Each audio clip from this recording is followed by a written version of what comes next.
Every time I think about the anime, I'm always reminded that Studio Perry has this property. This sucks.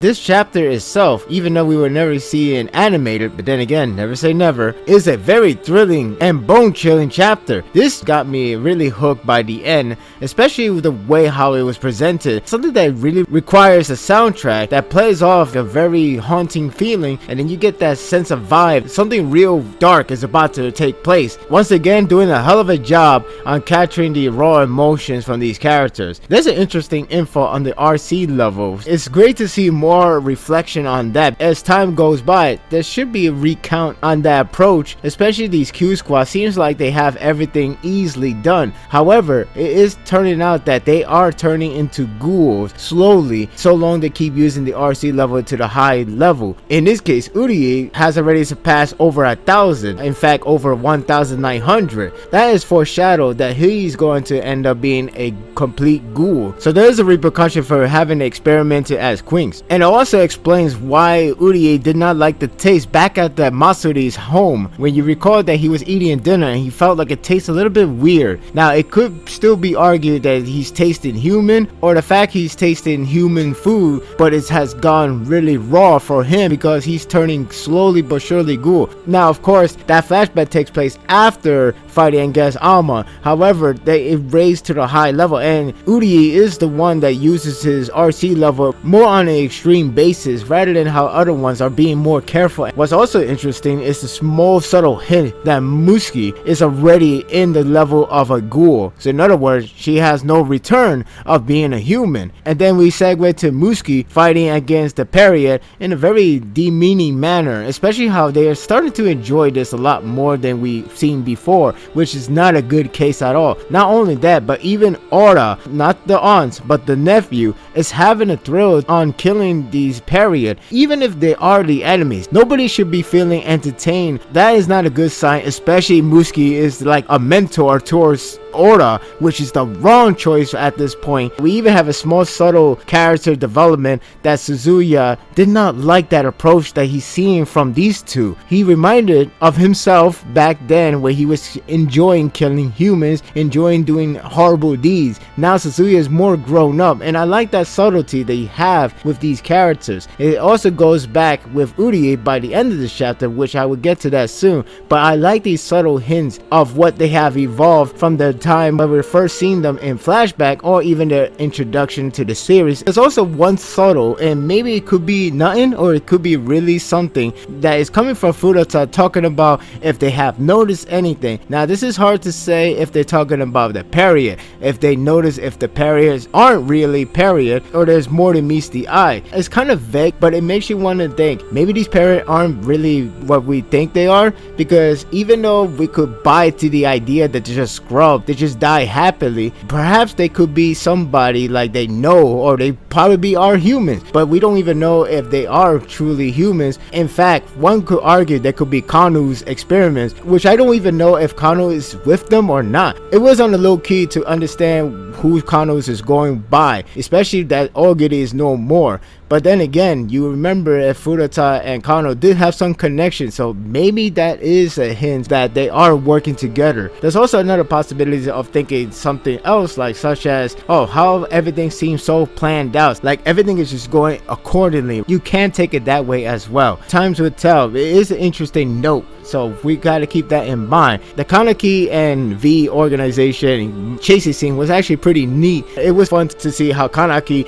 managed to outrun them, and it's not like he runs so fast, but rather he just got lucky on the train ride, which is funny because they give you that realistic vibe that Kaneki was going to either try to fight them and try to cut the leg off, or try to slow them down in one way or another, or if there's a chance of way to escape from them, and the train happened to be there, so he was like, oh, good timing on my end. So at least they make that into a very genuine moment rather than everything feels too planned out by Kaneki. Also, it makes it more realistic to see him hopping on the train and actually goes to the location much quicker rather than us believing that he could run so damn fast. It makes a lot of things more anticipated to see if he's going to the main lab right away, or better yet, to a different location that may lead to where the next segment comes in. And that's with Donato and Urui. More of the very bone-chilling vibe and that haunting feeling that really grasp a lot of things that I really wish it could have been animated. I really wish it would have been done by another studio who would have a lot of ambitions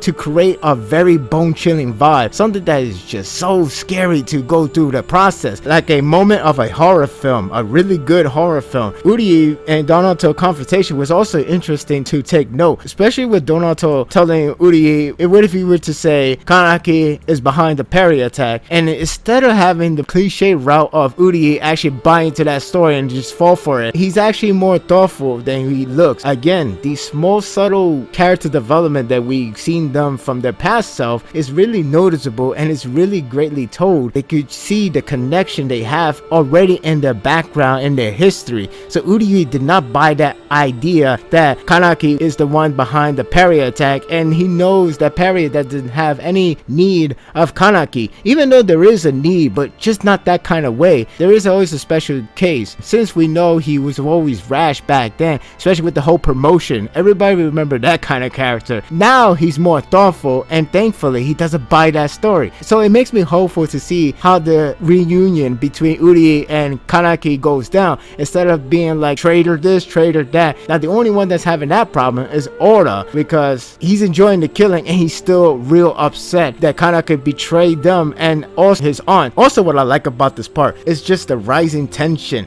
especially where Donato was talking about how everything has changed for the present, because how everything has become so different from his time. What makes it stands out is the rising tension, as the more he speaks, the more Urui has to keep on distracting him, but at the same time he wants Higi to run away, so he just keeps on building up, and then when Donato gets to the point that he was like talking about his life was taken away because of that one investigator that captured him, and then once he was about to ask Higi, you really get the feeling something bad is about to happen. It's like, oh shit, this is it. And then we see Urui just breaks off. It's like a holy crap, don't do this, because it's like a bold, risky move. And of course, a lot of people once think, why not just escape before? There you go. It's about timing. One thing I really appreciate this series is how realistic they have to keep thinking approach. Even if it's a huge risk, we have to take it for the team. And Urui is obviously taking for the team. He has to make a choice before it could have gone worse, before Higi could have got killed. That one panel felt like it was something bad that was going to happen for Higi,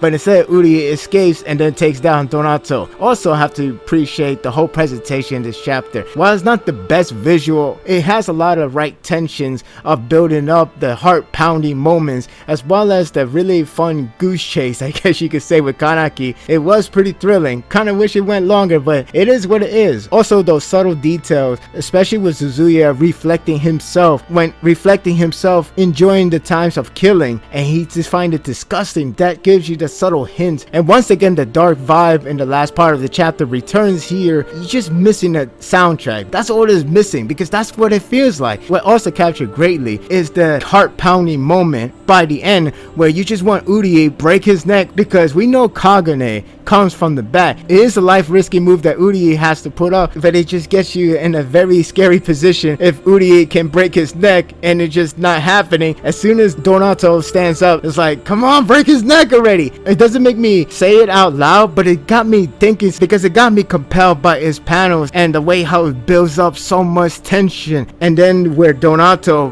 now remembers the name, we find out Donato was captured by Urui's father, in which now makes sense on why Donato was waiting for somebody. His interest, and the interest happened to be Urui, is terrifying, because Donato is going to kill him, or he's going to torment him, which I think is the latter. And in this series, you'd rather get killed than be in torment. This is a frightening way to end the chapter. Now Urui is knocked out, or maybe he's just badly hurt. A lot of small subtle hints, a lot of really interesting fact that going around about the RC levels, maybe the subtle hints that Furata knows who these parrots truly are, and maybe they're not really parrot, maybe they could be Kanu's experiments. It's possibility there. Kanaki getting a fast transportation, now we can only guess where he's heading to. I mean, yes, he wanted to go to the main lab, but he could in fact bump into somebody. He could bump into Donato or anyone else. Anything is possible. Definitely this chapter does a really great job on building building up, as well as providing the right atmosphere for each of these segments. I'm giving this chapter a 9.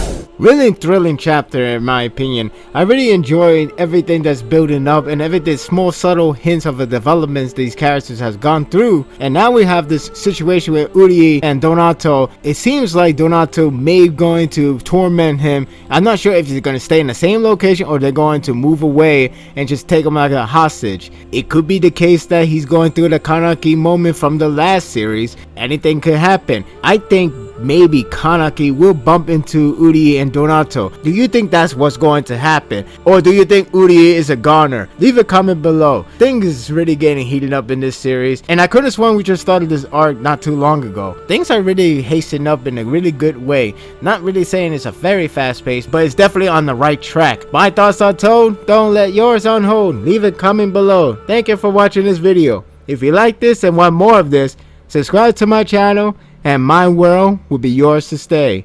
Until next time, take care.